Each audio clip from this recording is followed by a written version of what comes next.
right, welcome to another episode of Piecing It Together, the podcast where we take a look at a new movie and try to figure out what movies inspired it. And today on the show, Jason Harris from Awesome Movie Year is joining me again, as we do at the beginning of every month, to talk about some movie trailers. This is not a regular episode of Piecing It Together. This is our monthly trailer roundup where we apply our whole puzzle pieces format to a bunch of movies and little mini conversations for each of the upcoming movies of the month. And then hopefully we'll end up covering some of these as full episodes later in the month as the month continues. So we've got a lot of movies to talk about, so we're going to get to that here in just a second. But before we do, I want to remind you, as always, to make sure you're subscribed to Piecing It Together wherever you listen to podcasts. That way you'll, of course, get the new episodes as soon as they come out. We got one coming up on Dune this coming Friday, and lots of other episodes on the way as well. So make sure you're subscribed wherever you listen to podcasts. You can rate and review us on Apple Podcasts or Podchaser or Good Pods, or there's probably other places you can rate and review us as well. Do it wherever you want to do it. We really appreciate the feedback. You could also follow us on social media at Piecing Pod and join our Facebook group, Popcorn and Puzzle Pieces, where we continue the conversation about all the movies we talk about here on the show.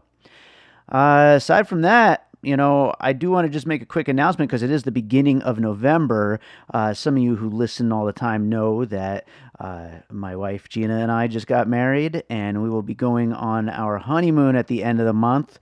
So this might be a weird month as far as scheduling episodes and all that. For all I know, I'm going to end up squeezing in a whole bunch of episodes, and we will not miss a beat, and there will be one or even two episodes a week all through November and December. It might just work out that way, or I might do the bare minimum because I'm very busy with regular life stuff, and maybe you'll just get one episode a week. Maybe we'll even miss a week. Who knows? But honestly, there'll probably be at least one episode a week. We'll see what happens. But I just wanted to say at the beginning of November that is coming at the end of the month. And so, don't be surprised if we miss something, or if we're, we miss a movie here or there, it could happen. But we'll cover plenty more when I get back. So anyway, hope you enjoyed today's episode. Let's talk about a whole bunch of movies, and then we got Dune coming up on Friday. All right, Jason Harris is with us to talk about some trailers again for the month of November. But before we get to that, Jason, I'm surprised you're not wearing a costume. That just seems like something you'd have done for this recording session. Well, I do have a costume for later, and I got to tell you, this is my favorite time of year. We got all the fall movies coming out. You got all that great holiday food, and suicide rates skyrocket. I'm rooting for you this year, Dave. Thank you very much, Jason. We'll see what happens.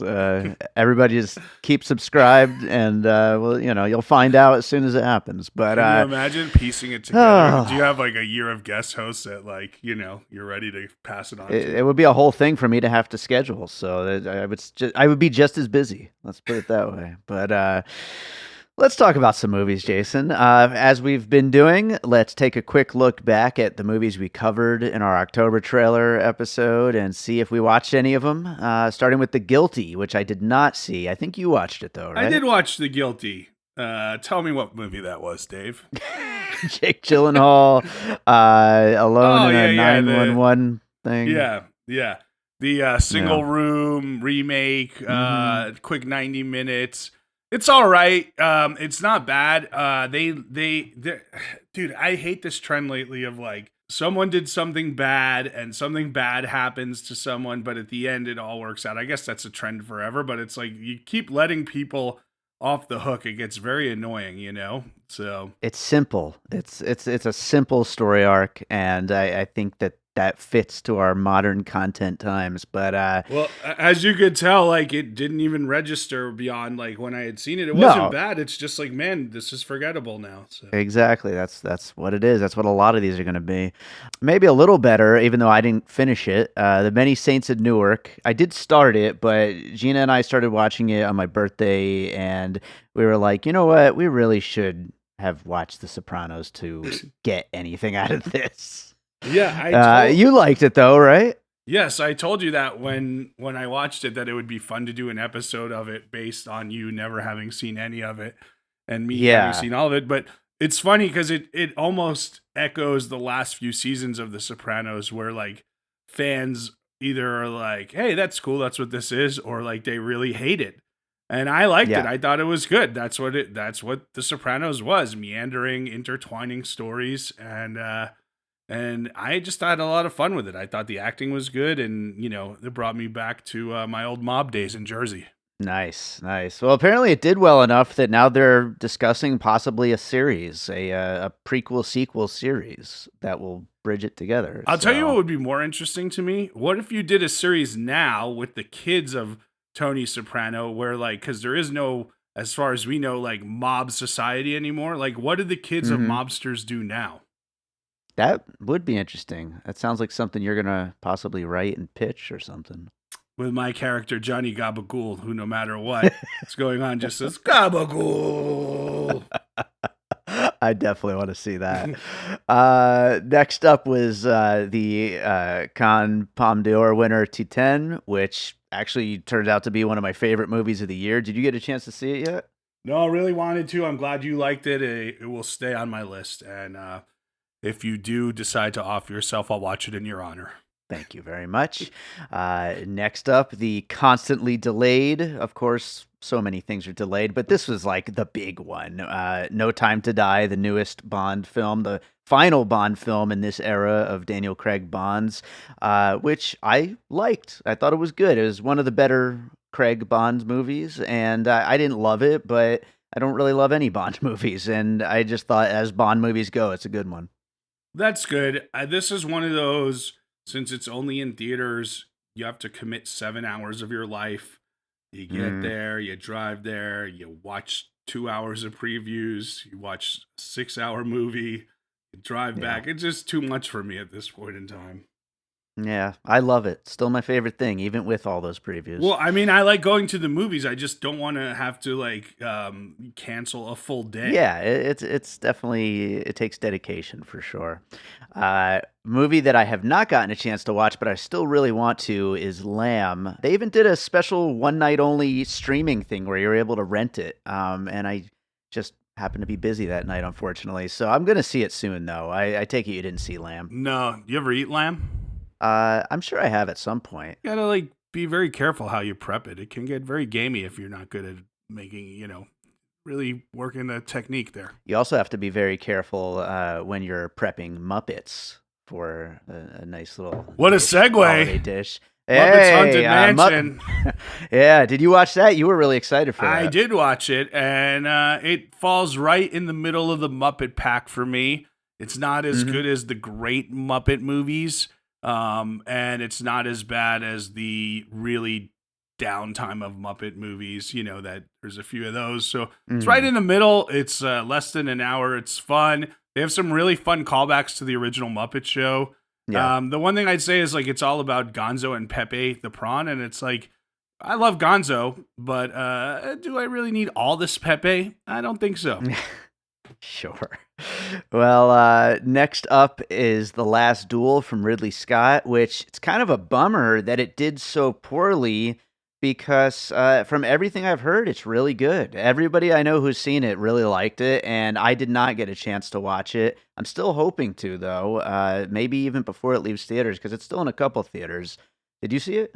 No, but Dave, right now we're talking about 1999 on Awesome Movie Year, and we're doing some Hmm. fun episodes like your pick was Office Space, and Office Space was one of those that did not hit in the theaters and found its like audience on home video and Comedy Central. Yeah. And this seems like the type of movie that won't, whatever streaming platform it ends up on, seems like it could really catch an audience that way.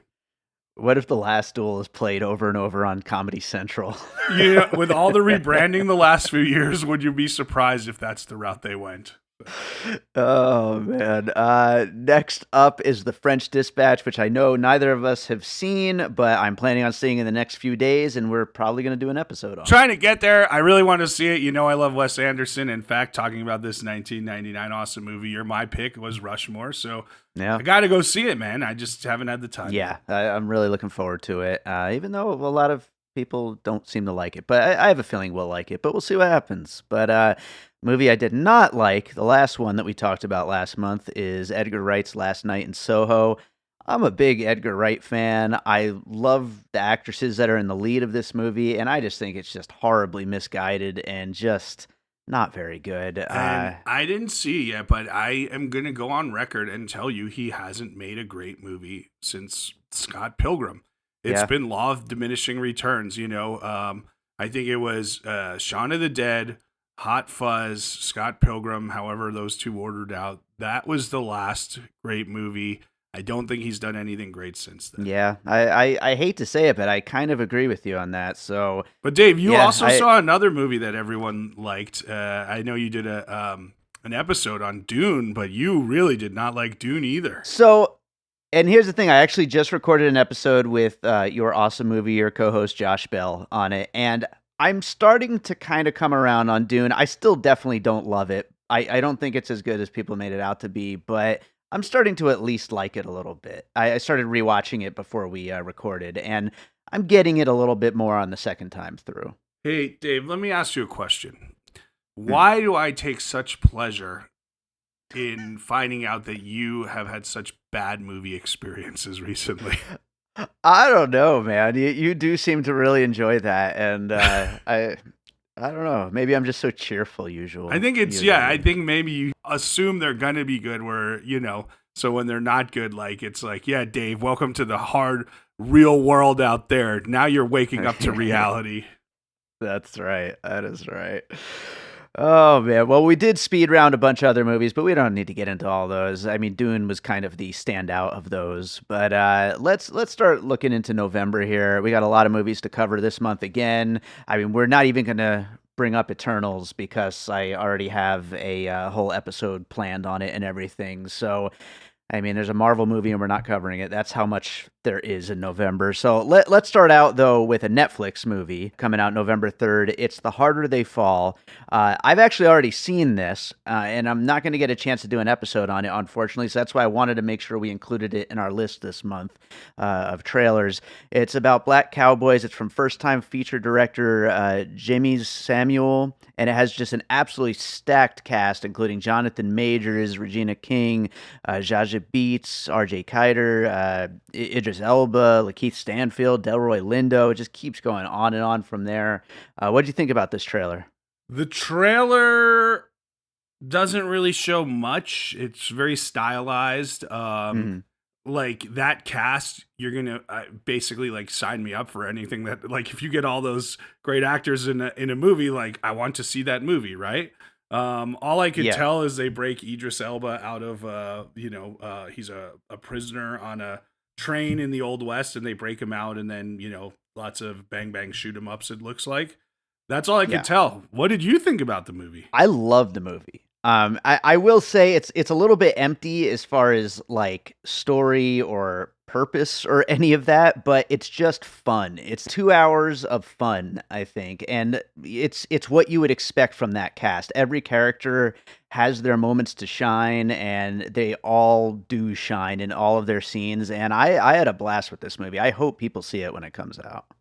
Cool. I'm gonna watch it on Netflix. I'm not gonna go to the theater to see it, but I will watch it. That is very fair. What do you got for pieces? Well, Dave, you know, I wonder if I'm right, because you've seen it, I haven't. I mean, the first black cowboy movie I remember from our youth was Posse, Mario Van Mhm. Peebles. So this kind of resonated in that one. There was a movie called Rosewood. Did you ever see that with Ving Rhames and another?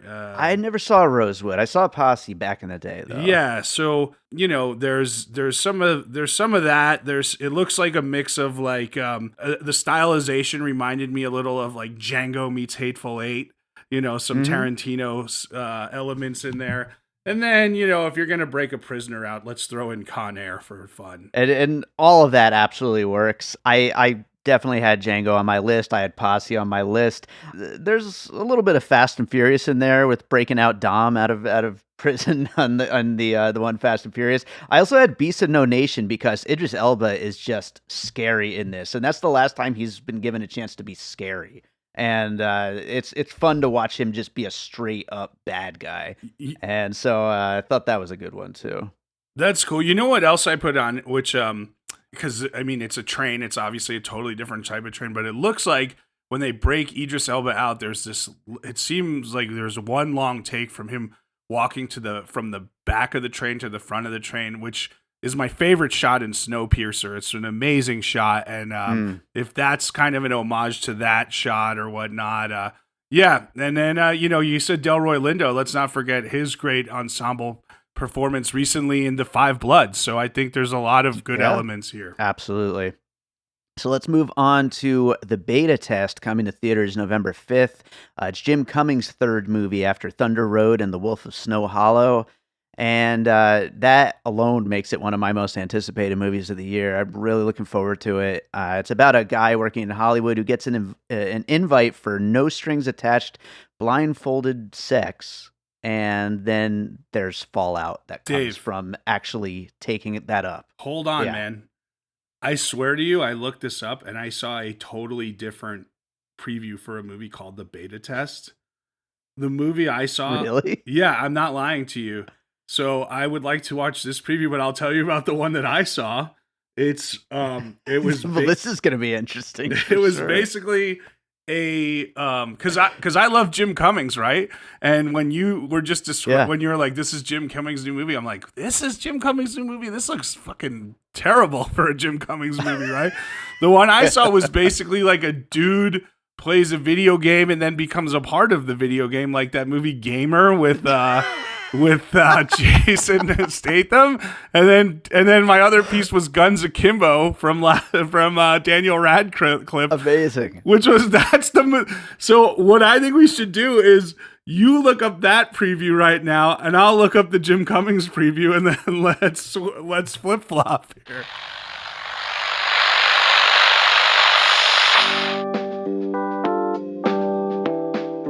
Please stand by. We'll be right back.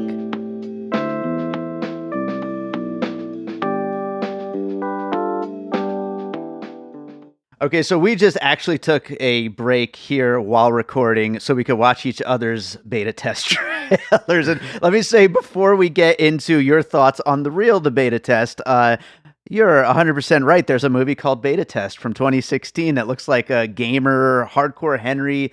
I mean, maybe it inspired Free Guy, the Ryan Reynolds movie that came out a couple months ago. But it looks terrible. But what did you think of the real Beta Test, Jason? Yeah, much better. Jim Cummings is in it. How about that? He wrote and directed it, and I love Jim Cummings. And I'm with you. We like he's appointment movie watching at this point in time. What he does is interesting, and this looks like a third genre. He's done the kind of family dramedy. Then he did Wolf of Snow Hollow, which was like kind of a monster mystery murder thing. And now this is a very like dark LA erotic kind of thriller type thing. Yeah, absolutely. And it looks like it's a very of the moment kind of movie with everything with Me Too and all that kind of stuff is going to play into it. So it seems like he's really like going for everything that's happening right now, which seems like a very Jim Cummings thing to do. Yeah, we like Jim Cummings. Here's some pieces, Dave, off the top of my head. Obviously,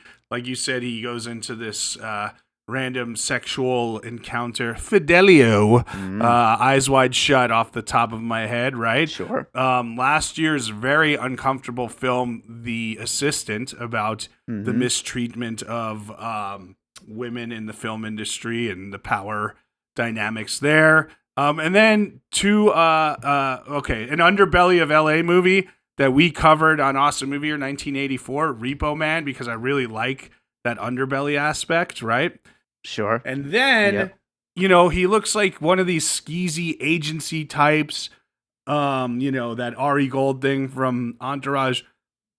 What about from the 90s, the movie Swimming with Sharks with... Totally. With Kevin Spacey, who seemingly could be a subject of this film of some type, right? Yeah, absolutely. Yeah, I had Eyes Wide Shut. I had Swimming with Sharks. I did not have Repo Man, but that could definitely fit. I also thought of The Assistant. I think that would be a good one here as well. Also, The Player from Robert Altman, which I've never actually seen, but it definitely came to mind, and it's been a movie I've been wanting to watch for a while now. Yeah, you should watch it. I'll watch it with you. Also, do you want to watch the other beta test? You know what? Pass on that one. Cool. But Yeah, cool. I'm glad to know that it exists. Let's put it that way. Next up is a movie coming to Netflix November 12th called Red Notice that basically looks like an AI created a movie. It stars Ryan Reynolds, The Rock, and Gal Gadot, and just a totally generic looking action movie. But I'm sure it could have a little bit of fun to it. What did you think about this? Well, it's Ralston Marshall Thurber, right? The director, Mhm. writer, director. He's done some fun comedies, Dodgeball and We're the Millers, right?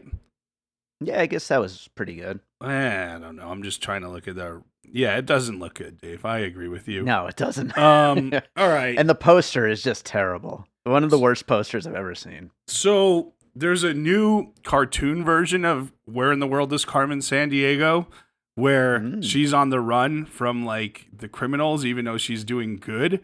Well, that's why she's on the run from criminals, because she's really doing good, but the cops are also tracking her because they think she's a criminal. This seemed to have that type of element where like you're most wanted, but are you most wanted? I don't know. And then I mean, dude, like, why is Ryan Reynolds? How many Hitman's Bodyguard type movies does he have to make? You know? I know. He's really kind of stuck in that. And I think that's why he says that he's taking a break after these next couple of movies that are already finished. Like, I think he's probably sick of himself at this point. Yeah, I mean, The Rock, is always, intellectual property franchise guy, but this feels like another buddy up comedy like CIA. And if you want to watch a good heist movie, just go watch the Thomas Crown Affair. I like the Pierce Brosnan one. Never seen the Steve McQueen one, but people love that too. Yeah, I had Thomas Crown Affair on my list as well. And then also obvious, but Ocean's 11, just, another kind of thief action kind of thing with snappy, super cool, stylish, and slick, action and quips and all that kind of stuff. Hey, so. We gave Clint Eastwood a lot of crap for the cry macho line, if you want to call your cock macho or whatever. How about the last line of this preview where Gal Gadot, The Rock is standing right behind Gal Gadot and says, "We both know how this is going to end up. You're going to be in handcuffs." And she says, "Promises, promises." God. I don't even know if I'm going to watch this one. Like, but why? We'll see. Why is that? Why is it becoming, Oh, God. Next up is Belfast from Kenneth Branagh of Wild Wild West fame, of course. Written and directed by him. Yeah. Coming to theaters November 12th, but this is supposed to be great. It's a big front runner, I think, at this point for Oscars and all that stuff. It's semi-autobiographical about his childhood in the 60s. Also stars Judi Dench and Jamie Dornan. And it's supposed to be just like a big crowd pleaser. What do you think about this? Well, I have a special place in my heart for Ireland. I love Ireland. I love going to Ireland. I love Irish culture, Irish movies, trying to make a movie in Ireland. So like this hits a lot of the right notes for me in the preview. Mm-hmm. Hopefully it doesn't get too sentimental. Two kind of reversals of this were, Irish immigrant stories that were both very good. Brooklyn with Saoirse Ronan. Sure. And In America. I loved In America when that came out. So that's another good one. There seems to be a lot of music in this one, so you have to look at those great Irish movies like Sing Street and The Commitments. And then my last pick was, this seems to take place during the Troubles, which I would definitely recommend read Patrick Radden Keefe's book Say Nothing. It's probably the best book I've ever read. Dave, I know you don't know how to read, never mind. No, but it seems like somehow there's like this very rosy outlook while all this violence is going around, going on outside and around them. So that kind of brought me to Life is Beautiful. Mm-hmm. Yeah, no, that makes a lot of sense. Those are all great picks. This seems like a movie that's going to have some interesting balance between that with everything going on the outside and everything going on with the actual characters in the inside. But I looked mostly to like semi-autobiographical kind of stories from directors. I thought of Almost Famous, Cameron Crowe, kind of his life becoming a writer for Rolling Stone at 15, and how that parallels to the character in the movie. The Squid and the Whale with Noah Baumbach, with his parents going through divorce, and then Roma with Alfonso Cuarón, setting a movie in black and white in the place where he grew up, even though it's not a story about his own upbringing. But those kind of things. Lots of violence in that movie going on around the community as well. So absolutely. Here's a little foreshadowing. I have Almost Famous as a different puzzle piece for a different movie coming up. So do I. So we'll see if it's the same one. I think it probably is. So. Yeah, probably. Next up, another Netflix movie. I feel like we didn't do that many Netflix the last couple months. This is now we are. Back to the streaming world. Well, Netflix is now a major awards player, so I think that's probably why, because these are all being positioned as possible awards movies. But November 17th, it's The Power of the Dog from Jane Campion, director of The Piano. This is her first movie in 12 years and getting total acclaim for this one. It stars Benedict Cumberbatch, Jesse Plemons, and Kirsten Dunst. Kirsten. What did I say? Kristen. I said Kirsten. You listen to the tape. Hey, I'll have to listen back. All that there really is a teaser. It's a minute-long teaser. Yeah. I was not able to find a full trailer. No. So it makes it a little more difficult. I mean, Jane Campion, awesome director. Cast is awesome. People love the movie. Jane Campion, while she hasn't made a feature in 12 years, did make an excellent miniseries that takes place in the kind of outback, rural areas of, I believe it was either Australia or New Zealand. It was probably New Zealand, I think it was, called Top of the Lake. So this reminded me of Top of the Lake a lot. Also, and maybe this is too obvious, there seems to be some type of homosexual cowboy element. I really couldn't tell. So, but, utilizing that and the landscape, maybe there's a Brokeback Mountain feel in there. I'm not exactly sure. All right. Yeah, I did not realize that Jane Campion directed or created Top of the Lake. That was a great series. Yeah, really good. Yeah, I wasn't really quite sure what to make of it either, because it's just a teaser. I read a little bit more of a plot synopsis, and I get the idea that Benedict Cumberbatch is just totally going to be instigating and instilling fear and dread in his brother, who is Jesse Plemons. And so I thought of things like There Will Be Blood and maybe Cape Fear of just a character totally just driving somebody nuts and really being a monster to this other character. So that's kind of what I thought. But like you said, it's kind of hard to parse out what this is going to be. Yeah, I mean, I guess I wouldn't say the same thing. I mean, when you kind of talk about it that way, maybe there's some Unforgiven elements in there where, there's this guy and you don't want to piss him off because he'll take you out there. Yeah, absolutely. But yeah, I'm really looking forward to it. Next up, a movie that I just don't know what to make of. It's Ghostbusters Afterlife, coming to theaters November 19th. Man, Jason Reitman's taken over his father's franchise in this legacy sequel. What was the last good movie Jason Reitman made? I mean, I like Thank You for Smoking. Yeah, that's a great movie, but that's the first movie he made. So long ago. Yeah, was that his first movie? Yeah, that's before Juno. That's before Up in the Air, which were both good movies. That's before Young Adult, which was a good movie. So I guess he's made quite a few pretty good those movies. Four, but I don't think he's really done anything. Tully was horrible, and Tully's okay. I don't know. All I know is that this trailer looks terrible. You are right. You are right.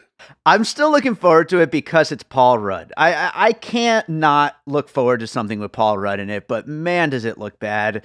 I don't know. What do you got as far as pieces are concerned? No, you know what? You're right, because I remember when the first Ant-Man trailers came out, I'm like, this doesn't look like it's going to be anything special, and then it was great, and we know that because it's Paul Rudd. But this does look pretty bad. He made, I don't know, there's some other, I'm looking him up. He made a movie called The Front Runner or something. Or did he direct that? I don't know. Oh, I remember that. Wasn't that Hugh Jackman? Yeah. I think. Yeah, okay. I forgot that he directed that. It was Tully. It was Men, Women, and Children. Labor Day, that was supposed to be horrible. So 2011 was his last good movie, Young Adult. Okay. And this does not look good at all. It doesn't look like it's captured any of the whimsy or fun of the original Ghostbusters, which we covered in 1984 via your pick on Awesome Movie Year. Sure. So there is that element of like small town, kind of supernatural discovery with these kids. Super 8, the excellent J.J. Abrams movie I picked. There's that whole element again of like, is this movie in the present? It seems like it's in the present, but in a town that doesn't exist in the present. Right. So, what was that movie on Amazon last year? Was it Echo of Night, Stir of Night?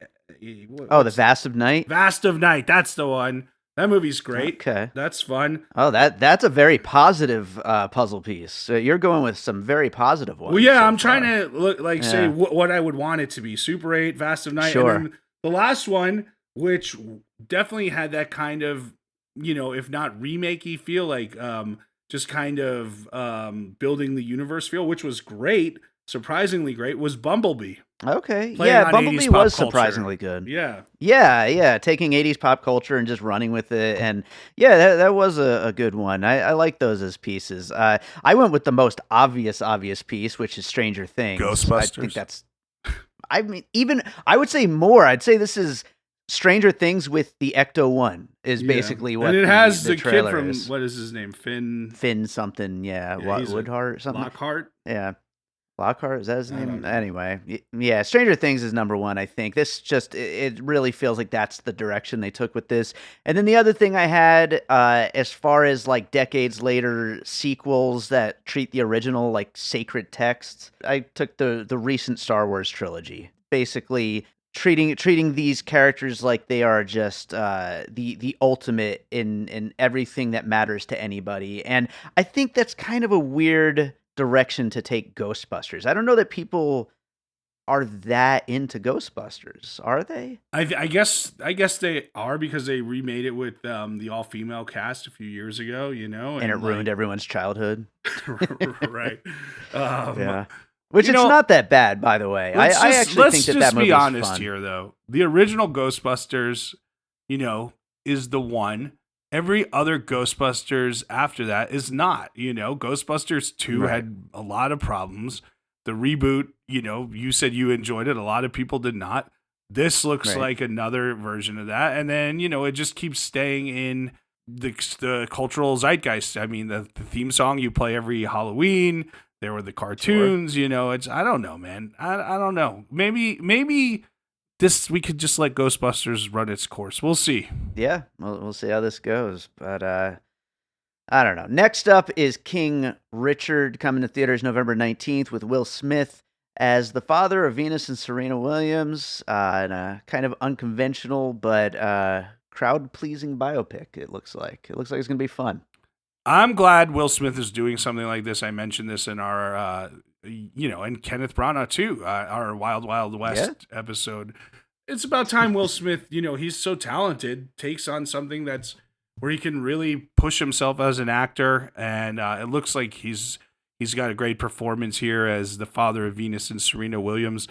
This was a tough one for me to kind of figure out. And I don't think I have good puzzle pieces. I picked Any Given Sunday because it was about like the relationship between a coach and a star athlete and them having to figure each other out. I don't even think that's good now that I say it. I mean, I like the movie. And then, I just wanted to pick a good tennis movie, so I picked Match Point by Woody Allen, but this definitely is not the feel of that, but it's a good tennis movie. Sure.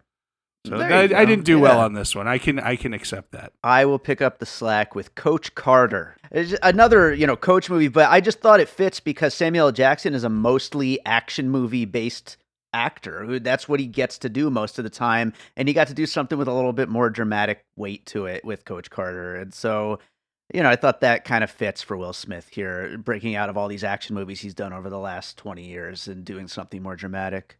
I mean, this looks good. We just didn't really get a good hold on it, I'd say. Yeah, I actually have a second piece, but I forgot to do my research and fill it in. I put a blank space and then I put in parentheses, think of a biopic about the side character and not the more famous characters you would have expected the biopic to be about. But I didn't actually fill it in with anything. So anybody listening at home wants to do the research for me and let me know. That is interesting. Good look there, Dave. So, all right. Almost. But all right. Next up is Tick, Tick, Boom, coming to theaters and Netflix on November 9th. It's Lin-Manuel Miranda's film directing debut, an adaptation of Jonathan Larson's autobiographical musical about the creation of Rent.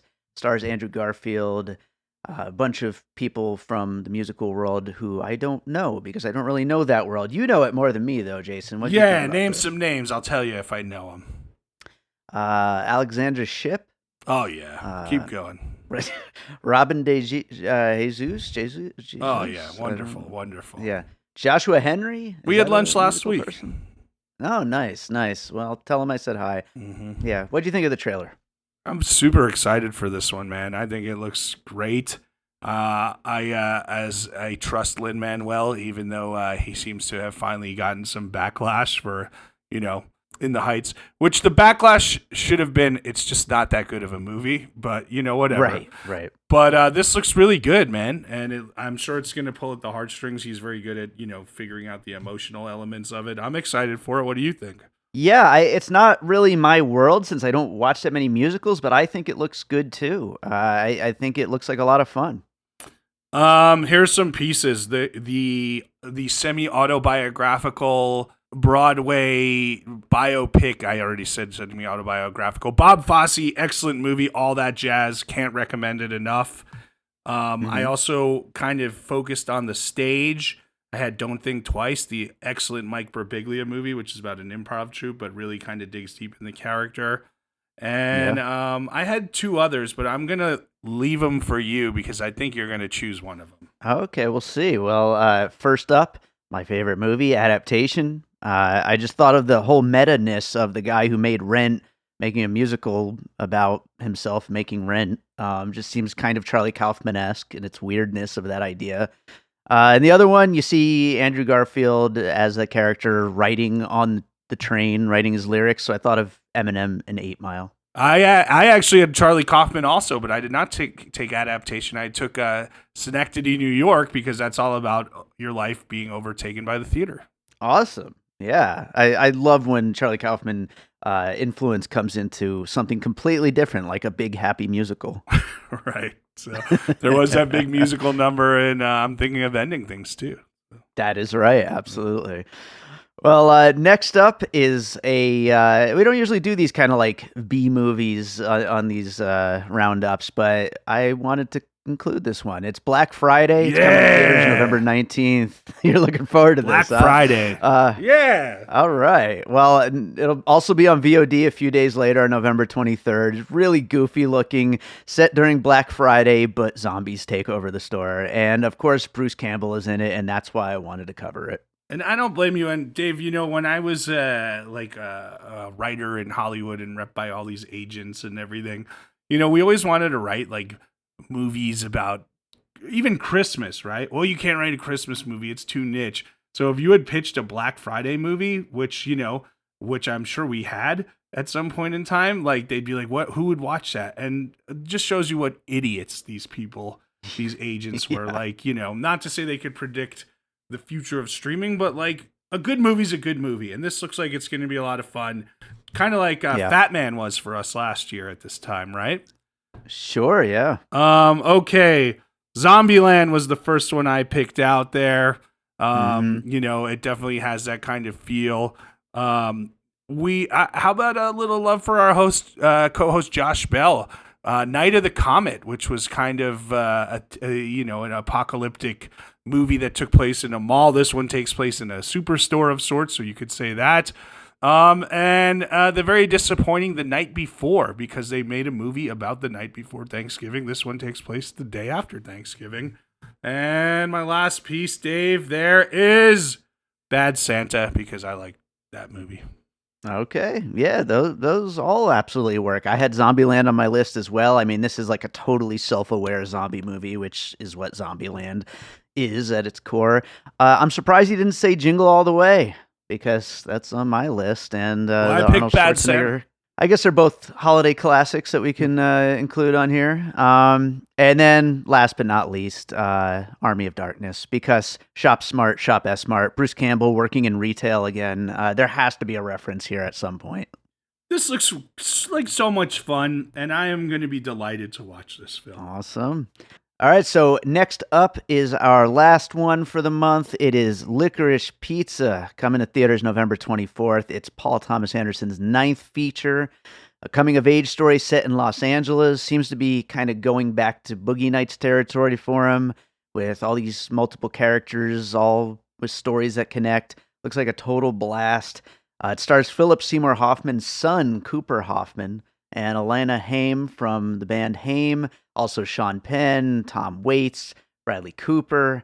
What do you think about this one, Jason? I think it looks like a blast. I agree. Looks like a great, like you said, PTA style Magnolia type thing, but focusing a little more on the youth, but going back to that LA upbringing. And we already mentioned Almost Famous. This definitely has an Almost Famous feel to it, doesn't it? Definitely, 100%. And then two others I picked. Well, I mean, you mentioned The Many Saints of Newark. I think that's just kind of cool that James Gandolfini's son and now Philip Seymour Hoffman's son are working with filmmakers that their fathers had worked with. So I kind of like that. Right. Yeah, no, that is cool. Here's two other pieces, Dave. The last maybe really good movie set in Hollywood in a timepiece that kind of is very referential around that time is Once Upon a Time in Hollywood. So Tarantino comes up again. And there's this scene where it's kind of interesting where I guess it's, it seems like a teenage girl learning about her sexuality in some ways. So I picked a really good movie, The Diary of a Teenage Girl. Do you ever see that movie? I did see that movie. Yeah, it is very good. Yeah. Awesome. Yeah, good pieces all around. And also I like Haim, or Haim or whatever. I've seen him a few times. I actually sat next to them at Life is Beautiful in a catering tent once, but I think I've covered them a few times too. Cool. Yeah, they're good. I've never listened to their albums, but the songs I've heard are very good. Yeah. One of these days I'll have to. Yeah. I know they're not Haim. Yeah. I don't know why I said they're Haim. Yeah. All right. Well, other pieces, High Fidelity. Licorice Pizza is a record chain from the LA area. And so obviously this will be set within record stores, or at least I assume it will be, for good chunks of the movies. So High Fidelity. Also American Graffiti, the George Lucas rock and roll hangout movie. Seems kind of a little bit of those kind of vibes as well in there. If you were like, hey, this movie is kind of like High Fidelity and kind of like American Graffiti, I'd be like, cool. I'm ready to watch this thing right now. Who doesn't want to watch that? In. Yeah. By the way, before we move on, did you read that the character Bradley Cooper is playing, John Peters, is the guy with that great spider story that we brought up on the Wild Wild West episode? I can't believe we keep. I kind of figured it was because he says, do you know who my girlfriend is? Barbara Streisand. Yeah. But we really have referenced Wild Wild West far too much today. But it's amazing. John Peters is a wild and crazy producer who is just one of those Hollywood characters that somehow keeps failing upwards. Yeah, sure is. Oh, man. Well, that does it for our list of movies that we're covering. Is there anything that you wanted to give a quick shout out to that we didn't have on our main list? Well, I mean, you're doing an episode on House of Gucci. I mean, what a fall for Ridley Scott there, huh? Oh, I cannot wait for that freaking movie. Even if it's not good, I still think it's the best trailer of the year. That means it down right now. I mean, I guess that means a little, but not really much. But I think it'll be something. Yeah. Trailers live on, man. Trailers live on. I remember trailers, good trailers. Yeah, I'll remember. Like the beta test from 2016. Yeah, that one definitely lived on. Yeah, it's a good one. This should be a great month, and I have a job that I'm not going to go to because I got to watch these movies. Nice. That's a good thing to do. Yeah. I like that. Awesome. Well, Jason, this was great as always. Why don't you tell people what you got going on? Dave, we are, as I mentioned, in the middle of the 1999 season of Awesome Movie Year, and I think overall, quality-wise, it's probably one of our best seasons, just top to the bottom of the movies we've covered, you know? As far as the quality of the episodes, they never get better, but we try. No, I'm very proud of this season. We also have a very special season 10 coming up that we haven't announced, but it's going to be a little different than what we've done in the past. So that's kind of what's going on here with Awesome Movie Year. Dave, you do a good job of producing that one. And you didn't make me say that. I just wanted to shout you out. I love the work you did with the theme song for the Blair Witch episode, and good job, buddy. Nice. Yeah. Yeah, you're welcome. Thank you for the compliment there. But awesome. Jason, we will be back to talk about The French Dispatch soon, hopefully, and then we'll probably cover something else. I mean, we're in it to win it. This month, next month, you know, we're in the big preview months right now. Yeah, let's keep doing it.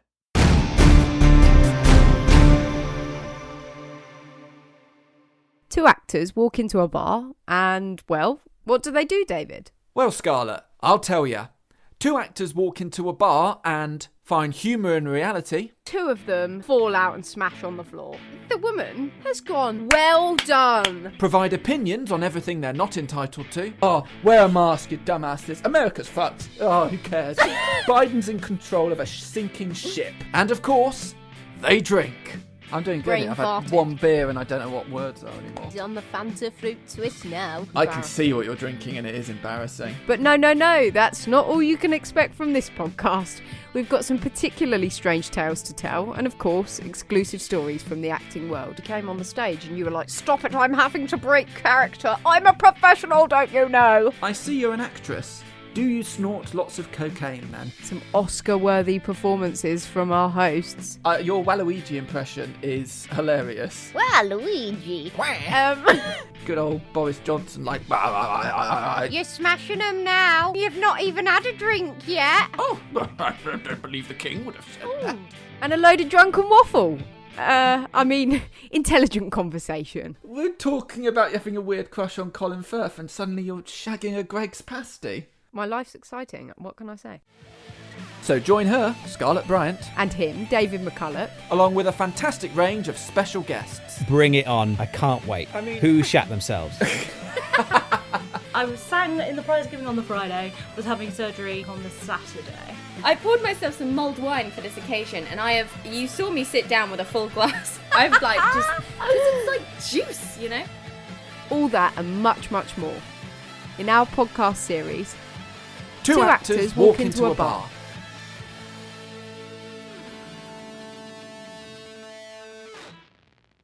All right, so I hope you enjoyed that conversation with Jason Harris about some of the movies coming out in November. There are so many movies coming out. There were so many movies in October. There's just always lots of movies. When people say that there's no new movies or no good new movies, it's crazy. I mean, this has been kind of a weird year for movies, but there's always something to check out. And hopefully these trailer episodes prove that to you all.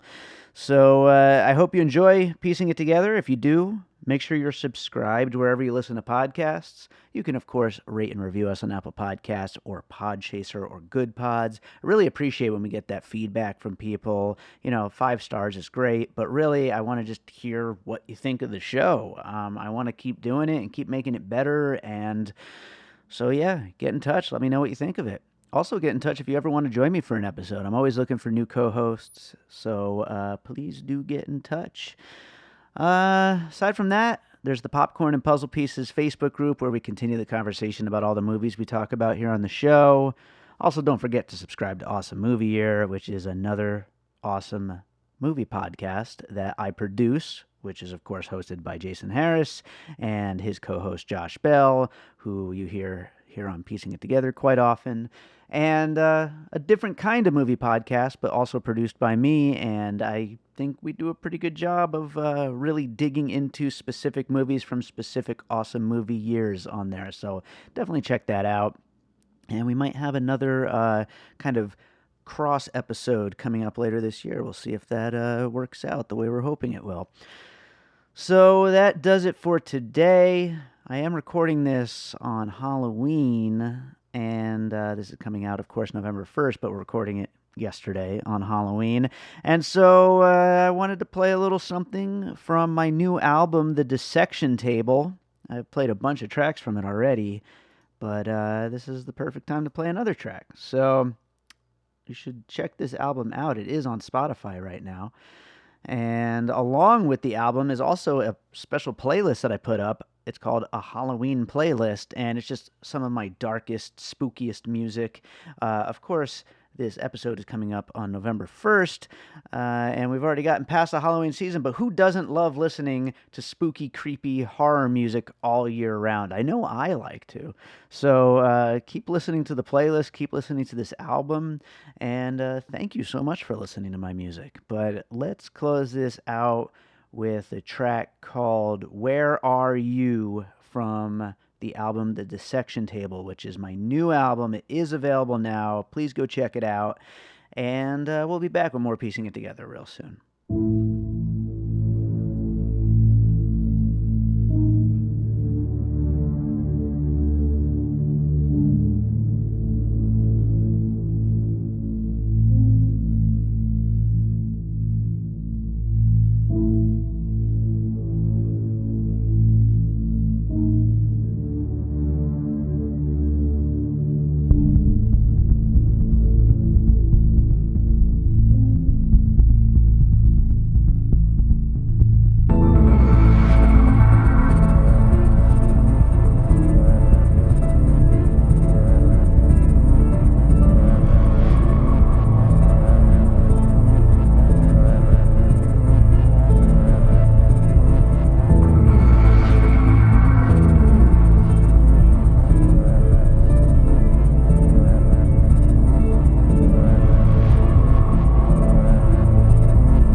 An All Points West production, produced by David Rosen in Las Vegas.